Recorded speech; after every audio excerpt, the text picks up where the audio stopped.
तो एवरीवन, मैं Ravinder applied mechanics के इस वीडियो लेक्चर में इस मशीन की स्टडी करते हैं जिसका नाम है बर्म तथा बर्म पहिया, बर्म एंड बर्म व्हील। ठीक है, तो बर्म एंड बर्म व्हील का यूज हम किसी हैवी लोड को उठाने के लिए करते हैं। तो यहाँ पर हम देख लेते हैं इसके कि बर्म क्या होता है और बर्म व्हील क्या है और इसकी वर्किंग प्रिंसिपल को। तो यहाँ पर बर्म जो है वो बर्म, ये आपका यहाँ पर दिखाया हुआ है। बर्म एक स्क्रू होता है, ठीक है, एक छड़ होती है और उस पर चूड़ी कटी हुई होती है जिसको हम बर्म कहते हैं। इसके साथ एक हैंडल अटैच होता है, ठीक है। इस हैंडल पर हम प्रयास लगाते हैं, ठीक। तो यहाँ पर बताया आपको कि बर्म क्या है। बर्म एक स्क्रू होता है, साधारण एक छड़ होती है जिस पर चूड़ियाँ कटी होती हैं ये, और इसके साथ एक हैंडल अटैच होता है जिस पर हम प्रयास लगाते हैं, ठीक है। तो इसी के साथ अब यहाँ पर हम देख लेते हैं बर्म पहिया क्या होता है, बर्म व्हील। तो बर्म व्हील आपको यहाँ पर ये दिखाया गया है। तो बर्म व्हील ये एक पहिया होता है, ठीक है, जिसके ऊपरी ये सतह पर, ये परिधि पर, जो बर्म व्हील है उसकी ऊपर ही सतह पर, परिधि पर ये इस तरह से कुछ खांचे कटे होते हैं, दांते, ये इस तरह से दांते बने होते हैं, ठीक है। और इस वर्म व्हील के अक्ष पर, ये एक्सिस है, इस पर एक सिलेंडर अटैच होता है। ये आपको यहाँ पर दिखाया आर रेडियस का एक सिलेंडर, ठीक है। इस सिलेंडर पर किसी रस्सी को लपेट कर, ठीक है, किसी रस्सी को लपेटा जाता है और उसके एक एंड पर जिस भार को उठाना होता है उसको हम यहाँ पर अटैच कर देते हैं, ठीक है। तो इसकी वर्किंग किस तरह से होती है आपको यहाँ बता दें कि जो बर्म है और बर्म व्हील दोनों एक दूसरे के साथ अटैच रहते हैं जैसा कि चित्र में दिखाया गया है। तो इसकी वर्किंग क्या है कि जिस लोड को हमें उठाना होता है, ठीक है, उस लोड को इस वर्म व्हील के अक्ष पर जो सिलेंडर अटैच होता है उस पर रस्सी को लपेटकर यहाँ पर इस बेट को लटका देते हैं, ठीक है। अब इस बेट को उठाने के लिए इस वर्म के साथ जो हैंडल लगा हुआ है, इस बर्म के साथ जो हैंडल लगा हुआ है उस हैंडल पर प्रयास लगाते हैं। प्रयास लगाने से ये जो बर्म है वो बर्म घूमता है, ठीक है। हैंडल पर प्रयास लगाने से हैंडल को जब घुमाते हैं तो उसी के साथ साथ ये बर्म घूमता है और बर्म के से अटैच बर्म व्हील भी इसी के साथ साथ घूम जाता है और ये लोड ऊपर की ओर उठ जाता है, ठीक है। तो यहाँ पर हमने कुछ चीज़ मानी है, वो क्या है, ये इसकी वर्किंग हो गई, ठीक है। यहाँ मैंने दिखाया है ये जो पी है इसको कैपिटल पी कहो या स्मॉल पी कहो या कुछ भी, ये इसकी पिच है, ठीक है। ये वर्म व्हील की पिच, यानी दो जो दांते होते हैं उन दांतों के बीच की डिस्टेंस को हम पिच बोलते हैं, ठीक है। और यहाँ पर बर्म पर हमने दो चूड़ियों के बीच की ये डिस्टेंस है, इसको हमने पिच कहा है। इसी को हम चूड़ी अंतराल भी बोलते हैं। ये क्या है, चूड़ी अंतराल, और ये भी आपकी चूड़ी अंतराल है, ठीक है। तो ये आपकी, इनको हमें अलग अलग मार्क करना चाहिए, ठीक है। ये स्मॉल पी हो गई, इसको कोई दूसरी पी नाम दे दें, पी डैश से नाम दे सकते हैं, ठीक है। तो यहाँ पर हमने जो हत्था है, बर्म का हत्था है, ये हैंडल, इस हैंडल की यहाँ से यहाँ तक ये जो लंबाई है इसको कैपिटल आर माना है, ठीक है। एल भी मान सकते हैं। और इस हैंडल पर प्रयास के लिए हमने यहाँ दिखाया कि प्रयास पी है, इसको हैंडल बोला है, ठीक है। और यहाँ पर भार डब्ल्यू ये दिखाया है, ये वाला आपका ड्रम कहलाता है, ड्रम या कुछ सिलेंडर, ठीक है। इसकी रेडियस स्मॉल आर है। और ये आपका बर्म है, इस बर्म पर जो दांते कटे हुए हैं उन दांतों की कुल संख्या टी हमने मान रखी है। यहाँ पर बेरिंग लगे होते हैं जिस पर ये वर्म घूमता है, इसके लिए सपोर्ट प्रोवाइड कराता है ये, ठीक है, बेरिंग पर ये घूमता है। तो हमने यहाँ पर कुछ चीज़ मानी है। माना बर्म पहिए पर दांतों की संख्या, टोटल दांतों की संख्या हमने कितनी मान ली, कैपिटल टी, और बेलन की त्रिज्या स्मॉल आर। जो बेलन यहाँ पर अंदर जिस पे हम रस्सी को लपेट कर किसी लोड को उठाते हैं उसकी रेडियस हमने आर मानी है। जो लटकाया गया भार, मान लीजिए डब्ल्यू न्यूटन का कोई भार हमने लटकाया है, लगाया गया प्रयास, यानी जो बर्म है उसके हैंडल पर लगाया गया प्रयास कैपिटल पी को मान लिया है।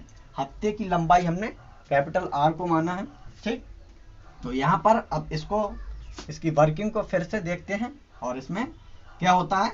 तो जो हत्ता होता है वर्म का हत्ता, यानी हत्ते को एक चक्र में घुमाने पर प्रयास P द्वारा चलेगी दूरी। ठीक है, ये वर्म के साथ जो हत्ता अटैच है, इस हत्ते को जब हम घुमाएंगे तो ये सर्किल के रूप में घूमेगा। ठीक है भाई, इस तरह से घूमेगा।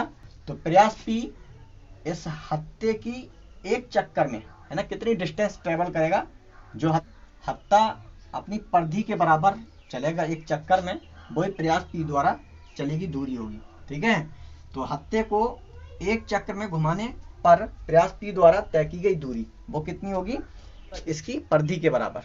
ठीक है, तो यहाँ पर हत्ते को एक चक्र में घूमने पर प्रयास P द्वारा तय की गई दूरी, तो प्रयास P कितनी डिस्टेंस तय करेगा एक चक्कर घूमने में। तो जब हम प्रयास P को ट्रेवल करेंगे तो वो क्या करेगा, परिधि के बराबर, यानी जो एक सर्किल फॉर्म में प्रयास चलेगा, यहाँ से चल के यहाँ जाएगा, प्रयास चलेगा यहाँ से चल के ऐसे जाएगा, तो जितनी उसकी परिधि होगी उसके बराबर ये डिस्टेंस तय करेगा। तो यहाँ पर हमने बता दिया 2πr। ठीक है, क्योंकि ये जो फॉर्म होगा वो इस तरह से फॉर्म होगा। ठीक है, अगर ये इतनी डिस्टेंस ट्रेवल कर रहा है तो जब हत्ता एक चक्र घूमेगा, ठीक है, तो उसी के साथ साथ ये बर्म अटैच है, बर्म भी एक कंप्लीट चक्कर कर लेगा हत्ते के साथ। जब हत्ता एक चक्र कंप्लीट करेगा तो उसी समय पर उसी के साथ साथ ये बर्म है वो भी एक चक्कर कंप्लीट अपना कर लेगा। ठीक है, जब ये एक चक्र कंप्लीट करेगा तो ये जो चूड़ी हैं ये बर्म के साथ घूमेंगी और इसके साथ बर्म भील अटैच है। तो यहाँ होगा क्या, जो बर्म भील की जो खांचे हैं, ठीक है, हत्ते को एक चक्कर कंप्लीट करने में एक खांचा, जो एक खांचा है वो उधर हट जाएगा, आगे की ओर हट जाएगा, या उल्टा अगर हत्ता घुमाएं तो ये पीछे की ओर हट जाएगा। तो हम मान रहे हैं कि हम सीधा घुमा रहे हैं हत्ते को, हमने जब एक चक्कर कंप्लीट किया तो उसके साथ साथ ये स्क्रू भी एक चक्कर कंप्लीट करेगा और स्क्रू के साथ अटैच, स्क्रू के जो चूड़ी हैं वो बर्म भील के खांचों के साथ अटैच हैं। तो एक चक्कर कंप्लीट करने में ये बर्म भील का एक खांचा, ठीक है, आगे बढ़ जाएगा। नेक्स्ट चक्कर में ये वाला खांचा है वो यहाँ पहुंच जाएगा। ठीक है, देखिए भाई, एक चक्कर जब कंप्लीट होगा तो इस खांचे की पोजीशन यहाँ आ जाएगी, इस खांचे की पोजीशन यहाँ आ जाएगी और इसकी पोजीशन इधर आ जाएगी। ठीक है, और जो स्टार्टिंग में था वो पोजीशन यहाँ आ जाएगी इसकी। ठीक है, तो हर चक्कर में क्या होगा, एक खांचा आगे बढ़ता चला जाएगा। ठीक है, तो एक खांचा ही चल पाएगा बर्म के एक कंप्लीट चक्र में, बर्म भील का एक खांचा आगे चल जाएगा, आगे चला जाएगा। तो हम यहाँ पर समझ में आ गया होगा कि वर्म जब हम चलता है, बर्म के हत्ते पर प्रयास लगाते हैं और एक चक्कर कंप्लीट करते हैं, तो बर्म के हत्ते के साथ साथ बर्म भी एक कंप्लीट चक्कर पूरा कर लेता है। तो बर्म की चूड़ियों में वर्म व्हील के खांचे फंसे हुए हैं, तो वो खांचा कितना चल पाएगा, एक खांचा आगे बढ़ जाता है एक चक्कर कंप्लीट करने में। तो मैंने यहाँ लिख रखा है एक चक्र में बर्म की चूड़ी, ठीक है, बर्म की चूड़ी वर्म पहिए के एक ही दांते को आगे या पीछे हटाएगी। ठीक है, आगे हटाएगी, जब हम ऐसे चलाएंगे तो आगे हटेगी खांचा, और पीछे हटाएंगे तो एक खांचा पीछे हट जाएगा, तो हम आगे हटेगा। अतः बर्म के एक चक्र में बर्म पहिए के चक्र 1/T हो जाएंगे। यहाँ पर आपको ये समझना है। ठीक है, बर्म के एक चक्र में जो बर्म है वो एक चक्र कंप्लीट करता है, तो उसमें बर्म व्हील के चक्र 1/T हो जाएंगे, क्योंकि बर्म के जो परिधि है, वर्म व्हील के परिधि पर टोटल खांचों की संख्या कितनी है, 3। ठीक है, और हम एक चक्र अगर लगा रहे हैं तो उसमें एक ही खांचा आगे बढ़ पा रहा है, तो बर्म व्हील कितनी डिस्टेंस तय करेगा, कितना आगे बढ़ेगा, वो 1/T। ठीक है, तो बर्म व्हील, यहाँ पर आपको बहुत समझने की जरूरत है कि वर्म के एक चक्र में बर्म पहिए के चक्र, है ना, तो बर्म पहिए के चक्र कितने होंगे, 1/T, क्योंकि बर्म व्हील के परिधि पर टोटल खांचों की संख्या T है और बर्म एक चक्र में केवल एक ही खांचे को हटा पा रहा है, तो बर्म व्हील कितना चल पाएगा, 1/T के बराबर। ठीक है, तो यहाँ पर ये वर्म अगर 1/t चलता है तो हम इसका वेलोसिटी रेशियो निकाल सकते हैं। तो यहाँ पर हम ध्यान देंगे कि जो वर्म है, वर्म को घूम रहा है तो उसी के साथ साथ ये ड्रम भी घूमेगा, है ना, ड्रम भी घूमेगा।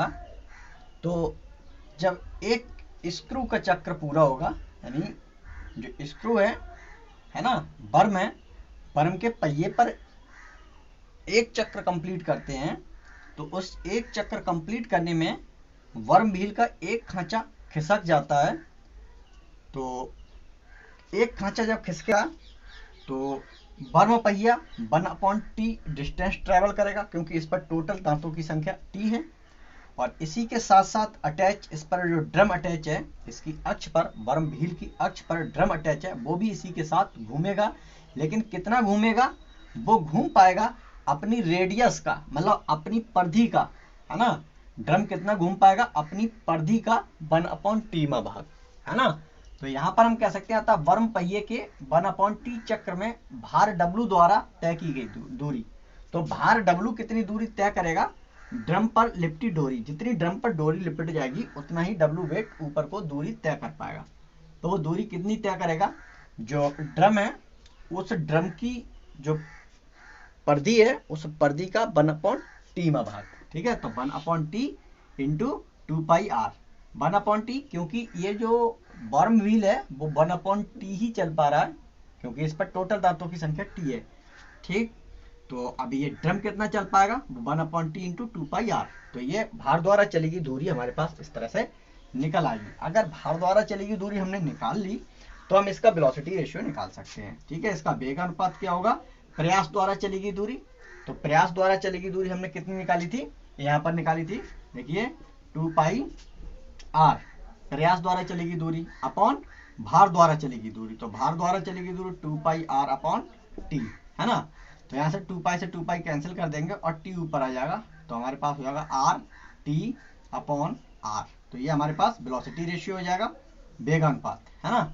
जब वेगानुपात हमने अगर निकाल लिया तो आदर्श मशीन के लिए एफिशिएंसी अगर हम 1 कह दें तो हमारे पास मैकेनिकल एडवांटेज वेलोसिटी रेशियो के बराबर हो जाता है।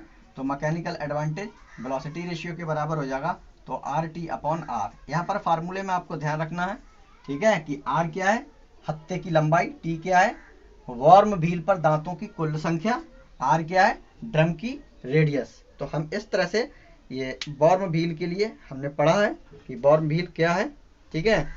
तो वर्म व्हील को हमने इस तरह से खत्म कर लिया है, आपको समझ में आया होगा। तो यहाँ पर एक बात और समझने वाली है कि अगर वर्म हमारे पास है, जो वर्म, अगर इसमें चूड़ियाँ सिर्फ 2 ही हों, ठीक है, अगर चूड़ियाँ 2 होंगी, यानी वर्म पर चूड़ियाँ कितनी हो, 2, ठीक है, अगर 2 चूड़ियाँ होंगी तो वर्म चक्कर, एक जो वर्म पहिया है वो एक चक्कर में 2/t डिस्टेंस तय करेगा, ठीक है। अगर वर्म हमारे पास, वर्म पर चूड़ियाँ 2 ही हों तो हमारे पास जो वर्म है, वर्म व्हील, ठीक है, वो एक चक्र में 2/t चक्कर लगाएगा, ठीक है। और अगर वर्म पर चूड़ियाँ 3 हैं तो वर्म व्हील एक कंप्लीट चक्र में, है ना, वर्म के एक कंप्लीट चक्र में वर्म व्हील 3/t डिस्टेंस तय करेगा। अगर 4 हमारे पास चूड़ियाँ हैं वर्म पर तो worm wheel 4/t distance worm के एक कंप्लीट चक्र में तय करेगा। और अगर यहाँ पर n चक्र है, मतलब n चूड़ियाँ हैं इस वर्म पर, तो ये n/t डिस्टेंस तय करेगा, ठीक है। अगर ये इस तरह से है तो हम यहाँ पर इस जनरल फार्मूले में अगर आइडियल केस में लगाएं तो हमारे पास जो वैल्यू आएगी वो क्या हो जाएगी, t की जगह पर कितना होगा, t की जगह पर यहाँ पर n/t, है ना, कितना आएगा निकल के, n/t, यहाँ पर n/t। तो n हमारे पास कहाँ जाएगा, ऊपर आ जाएगा, यानी r के मल्टीप्लाई में, स्मॉल r के मल्टीप्लाई में क्या आ जाएगा, n। तो यहाँ n आ जाएगा, यहाँ n आ जाएगा, यहाँ n आ जाएगा। तो हम ये, यानी हमारे पास ये फार्मूला बन के तैयार हो जाएगा कि अगर वर्म पर चूड़ियों की संख्या अगर n हो और वर्म व्हील पर दांतों की संख्या T हो, तब वर्म के एक कंप्लीट चक्र में जो रिलेशन निकल के आएगा वो E आएगा। ठीक है, अगले वीडियो लेक्चर में हम इसके न्यूमेरिकल देखते हैं। Thank you.